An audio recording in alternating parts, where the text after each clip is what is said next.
Bonjour madame. Vous êtes le président du secrétaire général du PPPC, ici en RDC, avec la question de l'heure qui règne déjà au pays. On peut sans pouvoir expliquer-nous c'est quoi Avec la culture des partis politiques, il est important que je rappelle que notre parti s'appelle le Parti du peuple pour le progrès du Congo, créé en 1990 et agréé depuis 1995-96. Alors, nous sommes un parti du centre, qui veut dire quoi? C'est que la politique dans les pays en voie de développement ou sous-développés ou du tiers-monde est bipolaire. Les gens tirent des deux rives. Une rive s'appelle opposition à un moment, l'autre s'appelle majorité à un autre, et puis c'est change de couverture. Au milieu, les couloirs, la majorité des gens sont dans une misère atroce, ils n'ont presque rien. Nous nous identifions avec ces gens-là qui ne sont pas vos candidats au dialogue, vos candidats au partage des gâteaux, mais ces gens-là dont leurs enfants n'ont pas les moyens de rentrer à l'école primaire, ils doivent payer les minervas pour l'école maternelle, l'école primaire, l'école secondaire, l'université. Ces gens-là qui dorment sans courant, qui n'ont pas de l'eau, ces gens-là qui dorment dans la peur à cause des koulouna, à cause de ceci, ces gens-là qui peuvent voir leurs biens dépossédés, qui n'auront jamais accès à la justice. Bref, ces gens qui sont laissés pour compte. Donc, nous autres, en tant que majorité morale, nous voulons défendre tout ce qui est moral, tout ce qui est légal, tout ce qui est légitime. Et on peut savoir par rapport à la Nous tous les dialogues, c'est quelque chose de bon, mais j'ai dit qu'il y a toujours cette bipolarisation qui est majorité, qui est opposition, ça dépend des saisons. Si vous regardez durant la dernière décennie, ceux qui sont opposition aujourd'hui étaient majorité hier.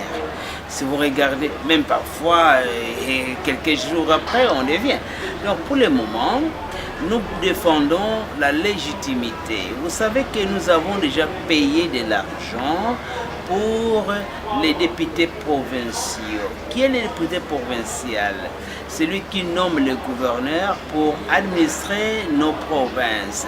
C'est lui qui va nommer les sénateurs qui, en cas de vacances de pouvoir, les présidents seraient les présidents. Mais maintenant donc, depuis un certain temps, la CENI a oublié qu'elle a pris notre argent et même nous pose des questions, on doit commencer par quelle élection? Mais certainement que nous commençons par établir d'abord l'élection présidentielle maintenant, comme prévu, parce que à partir du mois de novembre, il y aura vacances de tous ces bureaux élus. Et les sénateurs qui ont déjà dépassé leur mandat auront dépassé une fois de plus. Le Parlement aura dépassé son mandat. Donc nous avons un problème très sérieux qu'il n'y aura pas un seul Congolais qui aura le mandat du peuple, sauf s'ils vont usurper, hormis le chef de l'État, qui deviendra au 19 décembre un sénateur à vie. Donc il n'y aura qu'un seul Congolais avec le mandat légitime, légal, qui sera M. Joseph Kabila.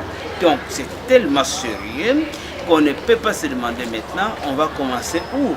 Nous devons commencer par les élections présidentielles et pour que nous établissions d'abord l'État, parce qu'il y a déjà la base qui est vide. Donc, nous ne pouvons même pas voir quel est le problème que nous avons.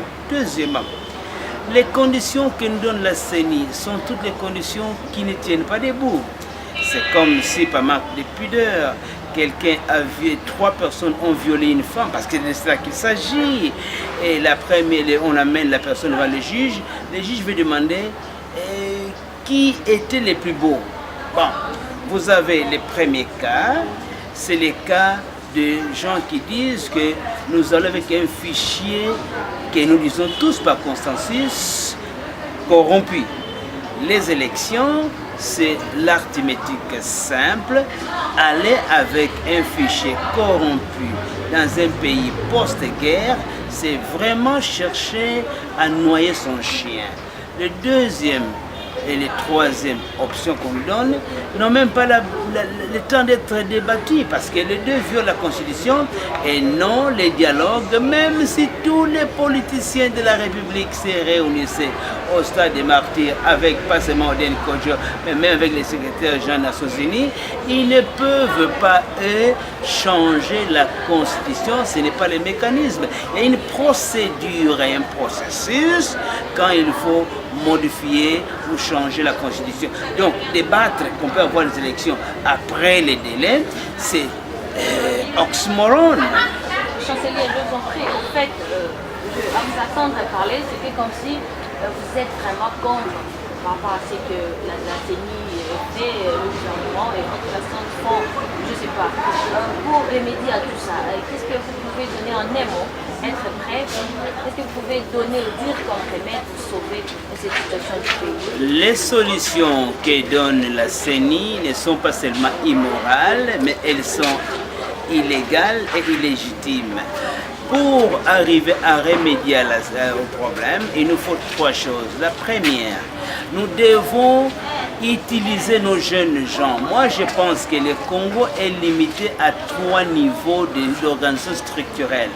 Ceux qui vivent dans les villages, il y a les villages, l'ensemble des villages donne des groupements, et l'ensemble des groupements donne les secteurs où vous avez l'état civil. Et ceux qui vivent dans les villes, les riz, l'ensemble des riz vous donne les quartiers, et l'ensemble des quartiers donne la commune où il y a l'état civil.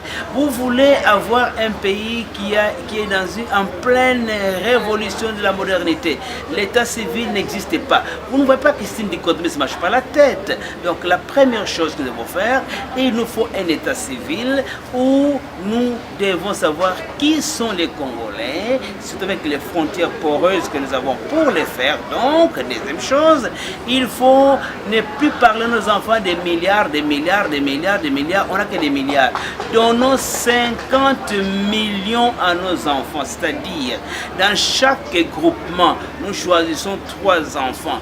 Dans chaque quartier, 3 enfants. Ces jeunes gens, après avoir eu une formation, ils vont recenser les Congolais et dans 5 jours, nous pouvons avoir un fichier électoral fiable. C'est la première condition. Nous avons proposé même un fichier. Il faut faire ça manuellement d'abord. Quand c'est fait manuellement, et maintenant, parce que c'est un fichier que nous proposons avec un papier sans carbone, mais qui copie à 4 carbones, il y aura 4 copies, il y aura les gens qui vont les amener au niveau de la CENI, au niveau de l'État civil, au niveau du ministère de l'Intérieur, au niveau des provinces, ainsi de suite. Nous allons et nous devons et nous pouvons avoir un fichier électoral fiable. On ne peut pas demander à quelqu'un de marcher par la tête parce que l'homme n'a pas voulu avoir des élections. Nous pensons qu'ici, les problèmes, c'est quoi? Les limites de la CENI sont avérants. Parce que M. Nanga est venu nous dire, vous avez entendu dans les médias, que l'année 2016, c'est une année électorale. Tout d'un coup, quand ils ont un contrat incroyable avec une compagnie hollandaise et française, on oublie Zenta, vos données des premières cartes d'électeurs ne sont pas avec nous, sont encore en Europe.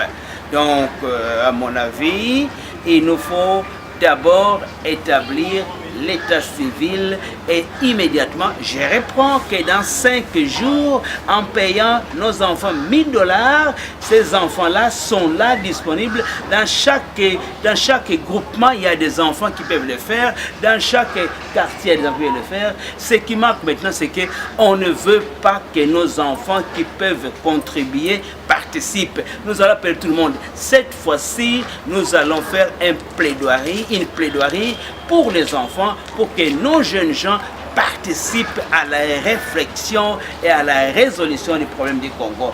Nous insistons, 1 000 $ par enfant, 50 000 enfants, ce qui fera 50 000 $ américains.